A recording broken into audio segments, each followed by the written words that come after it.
നമ്മളാണ് പുറത്ത് പോയി കുറേ തവണ steamed bread with chicken stew കഴിച്ചത്. നല്ല അടിപൊളി ടേസ്റ്റ് ആയിരുന്നു കേട്ടോ. അങ്ങനെ കഴിച്ചപ്പോൾ തന്നെ ഞങ്ങൾക്ക് ഒരു ആഗ്രഹം തോന്നുകയാണ് വീട്ടിലായിരുന്നു ട്രൈ ചെയ്താലെന്ന്.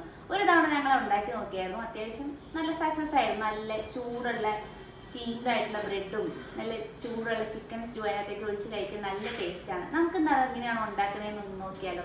ഫസ്റ്റ് നമുക്ക് ചിക്കൻ സ്റ്റൂ ഉണ്ടാക്കാം. ഇത് നോൺ സ്റ്റിക്ക് പാത്രത്തിലാണ് നമ്മൾ ഉണ്ടാക്കുന്നത്. പാത്രം വെച്ചിട്ടുണ്ട്. പാത്രം ചൂടായി. നമുക്ക് അതിനേക്കിട്ട് കുറച്ച് കോക്കനട്ട് ഓയിൽ ഒഴിച്ചു കൊടുക്കാം. കട്ട് ചെയ്തു.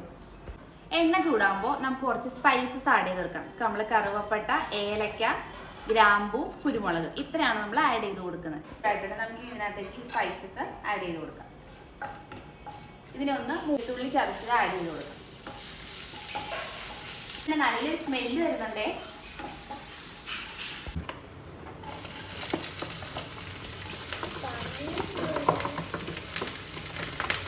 നല്ലോണം മൂത്ത് വരുമ്പോൾ നമുക്ക് ഇതിനകത്തേക്ക് സവാള ആഡ് ചെയ്ത് കൊടുക്കാം. സവാള നീളത്തിൽ നടുയെ പൊളിച്ച് നമ്മളിങ്ങനെ കനം കുറച്ച് അരിഞ്ഞിട്ടാണ് ആഡ് ചെയ്യുന്നത്.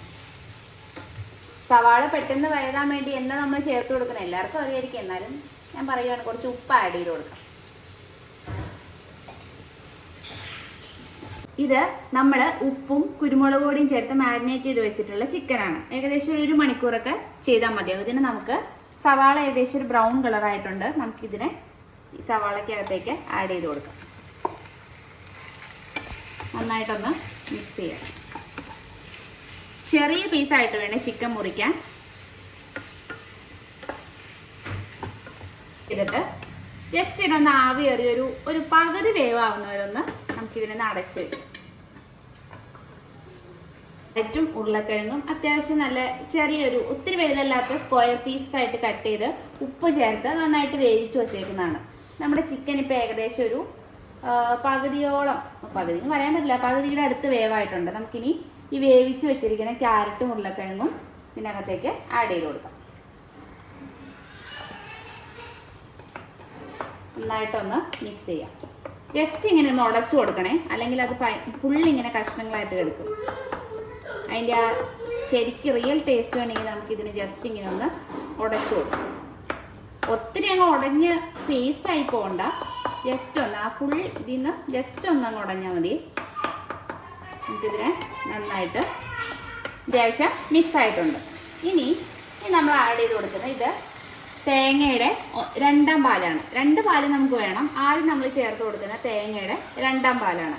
ആ പാലിൽ കിടന്ന് വേണം ഇത് നന്നായിട്ട് വെന്ത് നല്ല കുറുകി നല്ലൊരു പാകമായിട്ട് വരാം. നമുക്ക് ആദ്യം ഈ 2ാം പാൽ ഇതിനകത്തേക്ക് ചേർത്ത് കൊടുക്കാം. നമുക്ക് ആദ്യം ചേർക്കുമ്പോൾ വെള്ളം കൂടുതലാണെന്നൊക്കെ തോന്നും, കുഴപ്പമില്ല. ഇത് നന്നായിട്ട് മിക്സായി വരുമ്പോൾ കറക്റ്റ് വെള്ളം ആയിക്കോളും. നന്നായിട്ട് തിളച്ചിട്ടുണ്ട് കേട്ടോ. കണ്ടോ, നല്ല വൈറ്റ് കളറ്.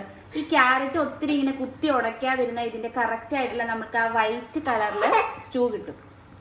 ഈ സമയത്ത് നിങ്ങൾക്ക് ഉപ്പൊക്കെ നോക്കാം കേട്ടോ. ഞാൻ നോക്കിയപ്പോൾ കുറച്ച് ഉപ്പ് കുറവായിരുന്നു, അപ്പോൾ ഞാൻ കുറച്ച് ഉപ്പ് ആഡ് ചെയ്ത് കൊടുക്കുകയാണ്. അടുക്കളയിലേക്ക് വരുമ്പോൾ തന്നെ നല്ലൊരു മണമാണ് കേട്ടോ. നമ്മുടെ ഈ സ്പൈസസിൻ്റെയും പിന്നെ എന്താ പറയുക ചിക്കൻ്റെയും നല്ല തേങ്ങാപ്പാലിൻ്റെയും നല്ലൊരു സ്മെല്ല് വരുന്നുണ്ടേ. ഇത് അത്യാവശ്യം നല്ല കുറുകാറായി വന്നിട്ടുണ്ട്. നമുക്കൊന്ന് ബ്രെഡ് സ്റ്റീം ചെയ്താലോ. ഇഡലി പാത്രത്തിൽ നമുക്ക് ബ്രെഡ് നിരത്തി വെക്കാം. നമ്മൾ നവ്യ ബേക്കേഴ്സിൻ്റെ ബ്രെഡാണ് കേട്ടോ യൂസ് ചെയ്യുന്നത്. നല്ല അടിപൊളി ബ്രെഡാണ്, നമ്മൾ സ്ഥിരം വാങ്ങാറുള്ളതാണ്. ബ്രെഡ് നല്ല സോഫ്റ്റ് ആയിട്ട് വരാനായി നമുക്ക് അതിനകത്തേക്ക് കുറച്ച് വെള്ളം തളിച്ചു കൊടുക്കാം. നമുക്കിതിനെ നല്ല സ്റ്റീം ചെയ്തെടുക്കാം. നമ്മുടെ സ്റ്റൂ ഏകദേശം കുറുകി നല്ല പാകമായിട്ട് വന്നിട്ടുണ്ട്. നന്നായി കുറുകി വന്നിട്ടുണ്ട്. ഇനി നമുക്കിതിലേക്ക് തേങ്ങയുടെ 1ാം പാല് ചേർത്ത് കൊടുക്കാം. ഒഴിച്ചിട്ട് നമുക്കൊന്ന് ഇളക്കി കൊടുക്കാം. 1ാം പാൽ ഒഴിച്ച് ഒത്തിരി അങ്ങ് തിളച്ച് വറ്റേണ്ട ആവശ്യമില്ല. ജസ്റ്റ് ഒന്നൊരു തിള വന്ന് ഒന്ന് ചൂടായി കഴിയുമ്പോൾ നമുക്കിതിനെ ഓഫ് ചെയ്യാം. നമ്മുടെ സ്റ്റൂ ഏകദേശം റെഡി ആയിട്ടുണ്ട് കേട്ടോ. നല്ല കുറുകി പാകമായിട്ടുണ്ട്. നമുക്ക് കുറച്ച് കരിവേപ്പില ഇട്ടെടുക്കും. മല്ലിയില അങ്ങനെയൊക്കെ ഇഷ്ടമുള്ളവർക്ക് ഇടാം കേട്ടോ. നമ്മളിപ്പോൾ അതൊന്നും ഇടുന്നില്ല. കുറച്ച് കരിവേപ്പിലയും കൂടി ഇട്ടിട്ട് ഇതിനെ ജസ്റ്റ് ഇളക്കി കൊടുക്കാം. കണ്ടോ, നല്ല തിക്ക് ഗ്രേവി ആയിട്ടുണ്ടേ. നമുക്കിനി ഗ്യാസ് ഓഫ് ചെയ്യാം. ബ്രെഡ് സ്റ്റീമായി നമുക്കൊന്ന് തുറന്ന് നോക്കാവേ. ബ്രെഡ് നല്ല ചൂടായിട്ടുണ്ടേ. നമുക്കിനി ഗ്യാസ് ഓഫ് ചെയ്യാം. ഇതൊന്ന് സെർവ് ചെയ്താലോ? നല്ല ചൂട് ബ്രെഡാണേ.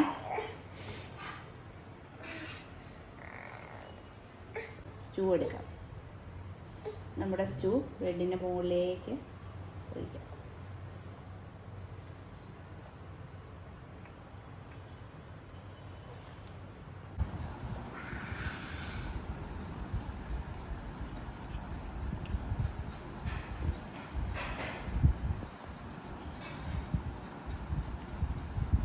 നല്ല ടേസ്റ്റ് ഉണ്ട്.